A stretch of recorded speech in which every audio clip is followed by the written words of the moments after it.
Welcome back to the assembly, the front pump. We left off with putting the pump together, and we put in the bushing. We pressed it in with the press over there. We put a C6 bushing, which is a lot thicker, hold that torque converter better and last longer. We tapped the seal in, made sure we lubricated the seal before we tapped it in. Now what we're down to, we got the sealing rings on, and we check those sealing rings in the bores that they run in. Make sure those sealing rings fit in there nice, that the area that they ride on is what they need to be, nice and smooth, and that they fit well. Now, before I air check this, I want to assemble the planetary set so that as I air check them, then I can just put it on the planetary set, then we'll put them in. So this sun gear shell, there's the bottom side that slides in. Here's the top side, got a bushing in here, got a bushing in here. Okay, and then the next thing that goes on is this planetary, that's the forward planetary, already lubricated the gears. And when we check these gears, there's not, I don't know if you could probably take a feeler gauge in beside there to check, but there's two ways you want to check the side to side. I just do it by feel. And then you want to check the lateral axis, axis. So you've got, making sure that pin fits nice and tight to the gear. So you got side to side, and then you got this, I guess you call that the y-axis. So checking all those, making sure they're good, put a new bushing on, make sure it's nice and lubed. And then what we'll do, the other thing is when I cleaned it up, there's a Torrington bearing right down in there. So I just popped it up with my finger and I poured a lot of oil down inside there, transmission fluid. Once again, C4 type F. So we put this planetary back into the planetary shell, and then we take our finger, make sure we've got that Torrington bearing riding inside that surface in there. It's supposed to line up nice, and just take your finger in there, make sure that things are like they ought to be. All right, next, I got this thing nice and cleaned up. You'll see a snap ring on the back side. Took that snap ring out, cleaned everything up with a brush, like an engine block cleaning brush, put it back together, take a screwdriver, make sure that snap ring is set in against its groove, lubricate everything up real nice, and then this goes against like this, and like this. Get her all lined up and slid on, and you'll see that bushing rides against that planet there, and then that bushing on the other side that keeps it the x-axis where it needs to be. Everything is working good, looking good. Now remember, these splines will go on these clutches. It'll go like this. Okay? Now next, this hole here is the only hole that is drilled. These here, these are all blind holes. So you don't want to stick a restriction in that hole with that. So I put them in like this. Some people say it doesn't make any difference. Well, I just don't want to stick a restriction in that hole. So now remember what this does. This is the bushing that does all the work. The other bushing down here, it just goes along for the ride. Now why do I say that? Well, the forward clutch rides on this bushing, and that sets the entire gear train clearance. All the direct clutch rides in front, and all this does is take the slop out of the direct clutch. It just keeps things from banging around in there. So all it does is go for the ride. So what you do, you set your gear train here, and then you fit this to whatever's left to keep that clutch from banging around. Just make it nice and where there's just a tiny bit of oil clearance, but otherwise nice and snug. So now we put this clutch pack on here, like so. turn it to where you've got your inlet and outlet for your pump, got your bolt there. The first one to the right of that bolt hole is where we test to make sure that our seals in the piston are working right. So it's this one right here. So a nice snug,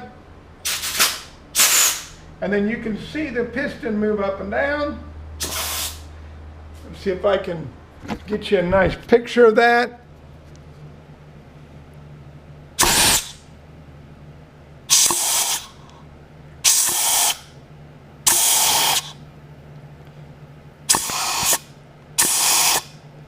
There we go. Hopefully that came through real nice for you. You can see that piston action. So that's good. So we'll take that off. We flip it over onto here, and then we shake and shimmy and get those clutches all lined up. Get all 5 of them where they need to be, nice down in there, nice and snug. Make sure that, yep, I had them. So what we'll do is we'll just go back on.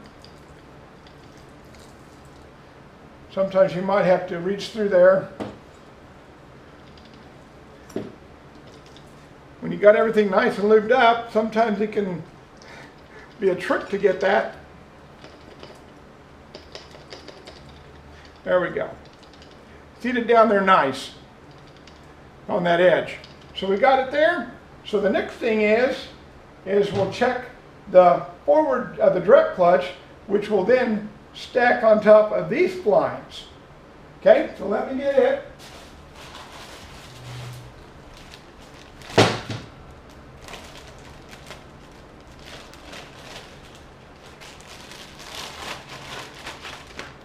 So it goes down like this edge. Already checked, got a nice surface here. Already got, make sure we're all lubed up the way we want to be. It goes down like this. And then we will check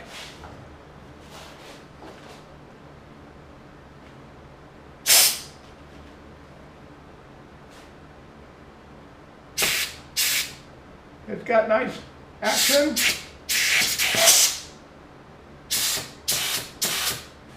Show you again. You're on this just to the left of that bolt hole. See it move? All right.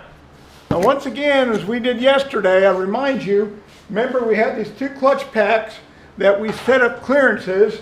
I had to struggle with it. I wound up switching these top snap rings because these help set your clearance, these snap rings here. I wound up switching the snap rings, re-clearancing the clutch packs, wound up with 30 thousandths on the forward clutch, which is just absolutely perfect. So it actually worked out in my benefit. And then I ended up with that double stack of the 70 thousandths clutch.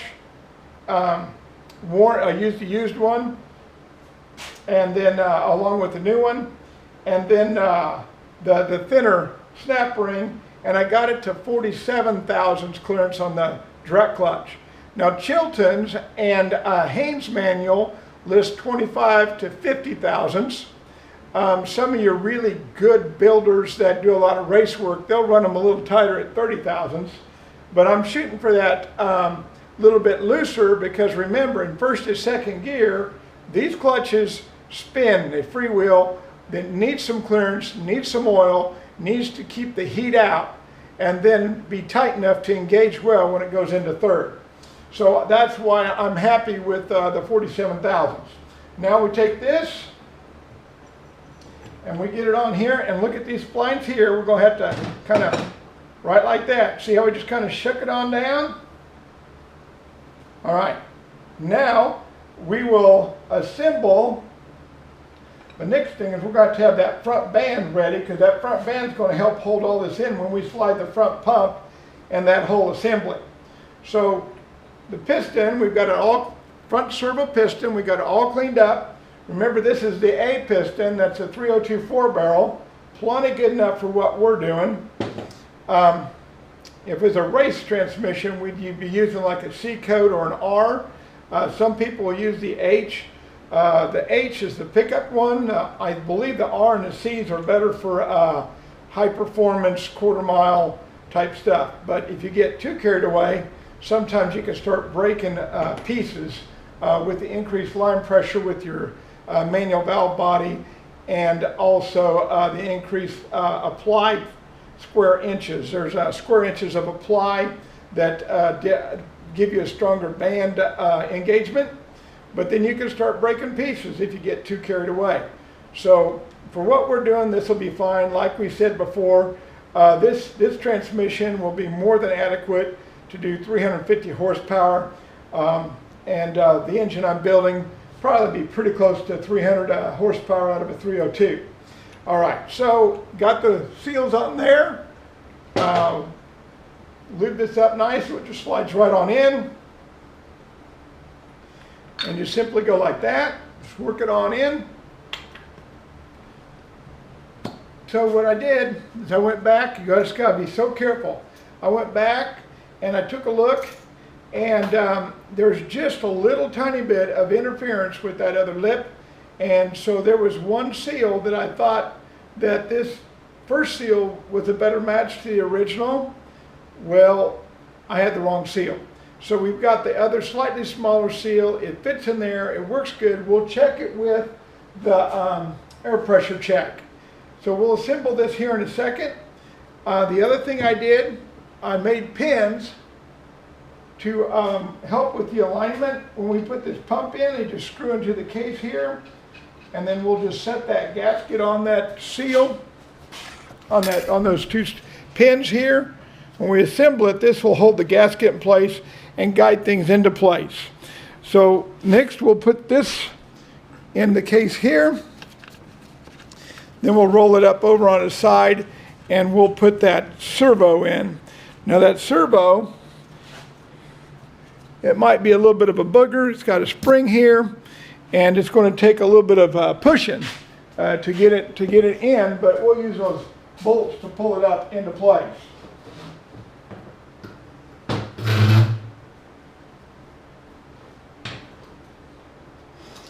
So we'll get the gasket,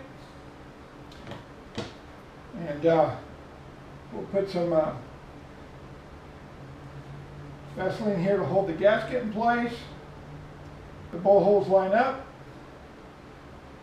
and then there's a little gasket space off the side of this one bolt hole.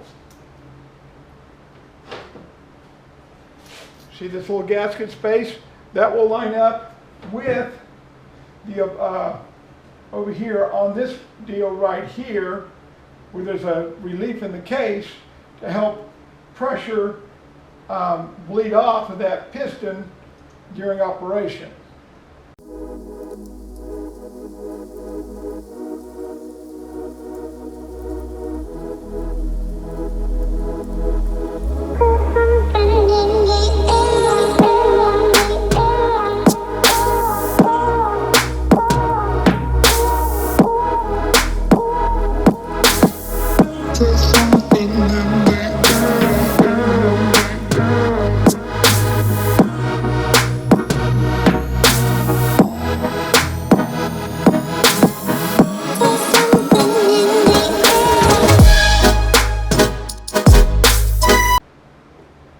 Okay, so here's the tool. I don't know if I showed it to you before.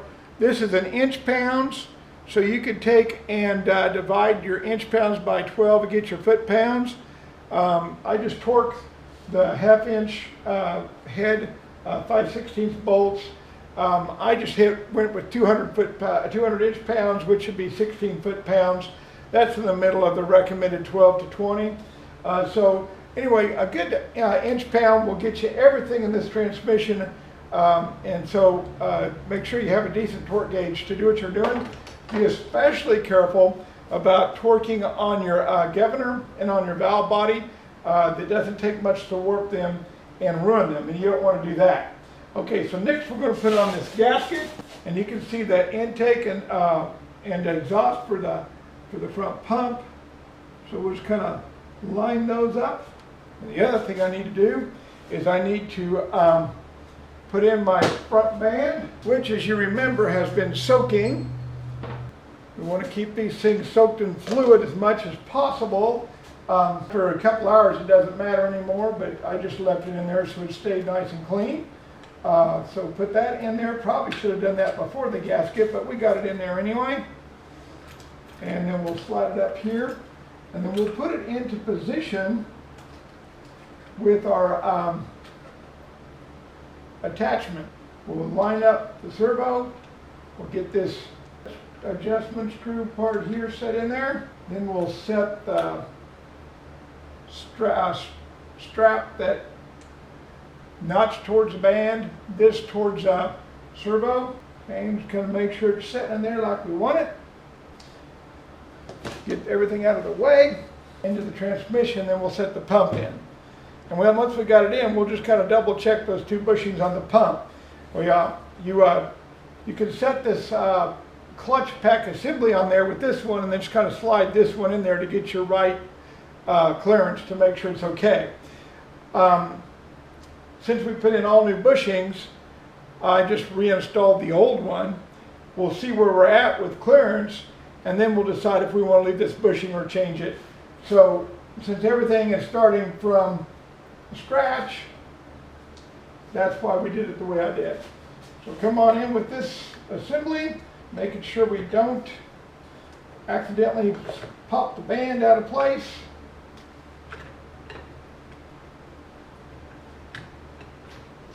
Probably going to be easier for me to take that gasket back off. Probably be a good idea to put that gasket on last.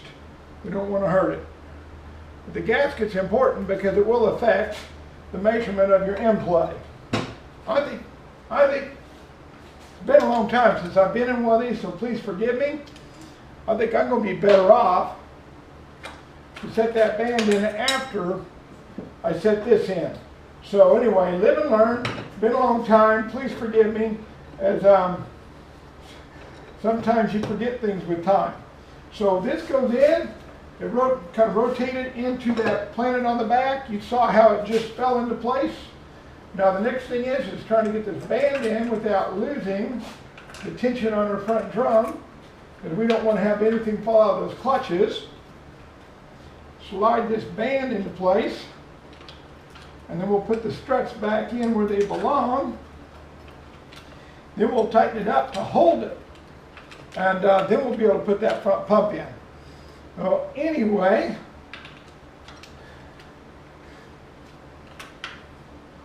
away she goes. There we go.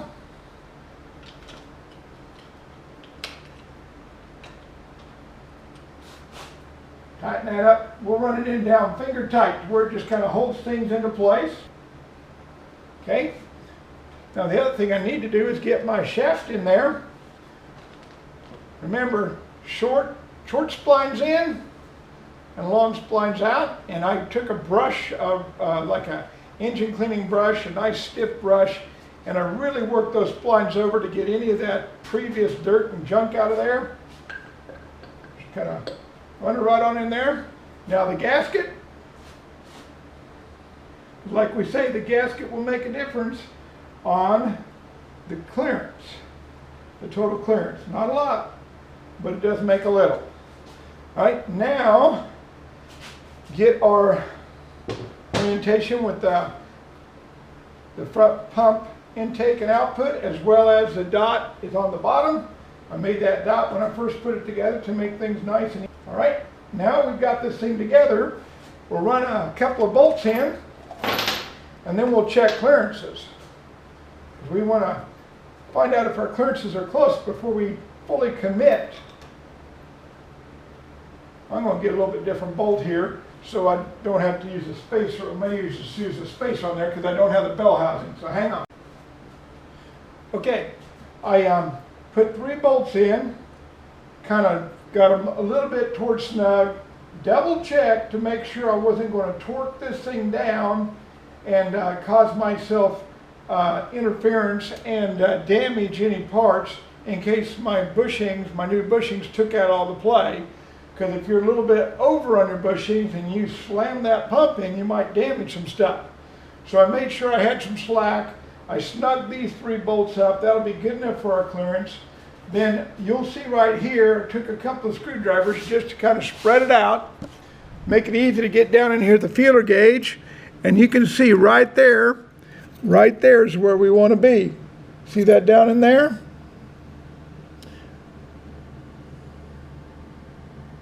See if I can get a real nice picture of that.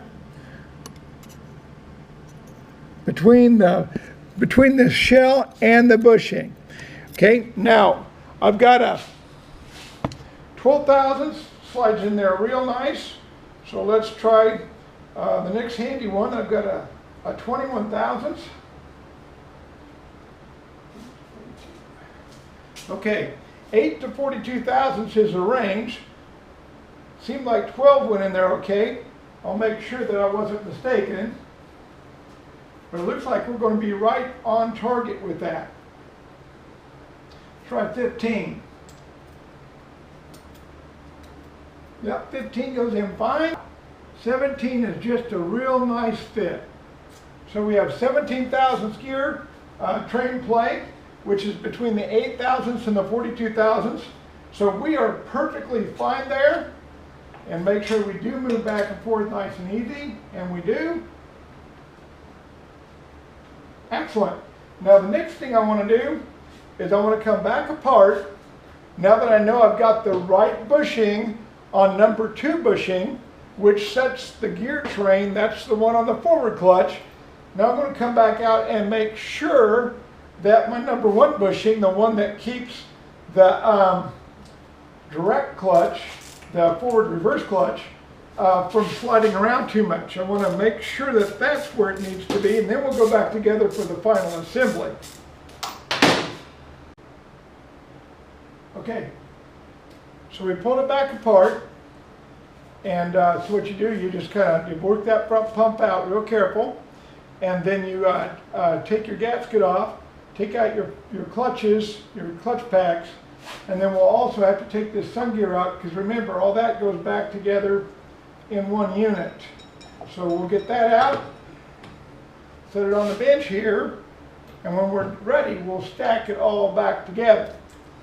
Now, you take, and you can feel this, got some slack there, more than what I want. So, let's take it off. Now what you have is different thicknesses. And you can see there's a lot of difference in that. So what we'll do is we'll measure this one, and they'll get one just a little bit thicker. This will measure 70 thousandths. I've already laid these out in order. This one here is 85 thousandths. That'll give us 15 thousandths. So let's put this one on there and let's see what we get. Just kind of slide that on there like that. Reposition this little rascal here, this number 2, it likes to slide around. Now remember, look down in there and there's a little orifice down in there deep. I can't get a good picture of it, but you can see that little orifice. So remember not to plug it. Put this back down. Got a real nice fit. Let me take it back apart to make sure that I'm not too thick, because I can't feel any slack in it. So let me do this a little bit different here. So I took that bushing off. I'll put this back on, and I will see if I can slide this in there. That rascal doesn't seem like it wants to let me in. I may be stuck with the 70. I'll get that set in there, and then we'll pull it back out after we slide it down and see how much it goes down. Whoops, that wasn't exactly how I wanted to do that. Your eyes and your ears open, making sure that you don't accidentally make yourself a problem. Get it over here where we got some room to work and look. I don't think we better use that. That's just a little bit too tight. There's no real clearance in that one, and that'd be a surefire recipe for some trouble. So let me double check, make sure I don't have anything else to use in this situation. Okay, we're going to end up going back with the original one, 70 thousandths thick. The other one is about 84 thousandths. So it gives us 14 thousandths clearance between the drum and the front pump. A little bit of room for oil, a little bit of room to, when we get it finally torqued down, it might tighten up just a wee bit. We'll double check our clearance back in here after we have it assembled and torqued with the bell housing on. But you know, it's not going to change very much, and we know we're well within spec, so we won't have a problem with that. We're just going to double check it, but it's not going to move very much. But anyway, long story short, making sure we have enough room that we're not running in a bind with this front drum, this direct clutch. We don't want to be causing ourselves any troubles. So I'm going to put this back together, and then we'll show you where we're at and get ready for the valve body. Okay, where we left off is we were putting the bell housing on.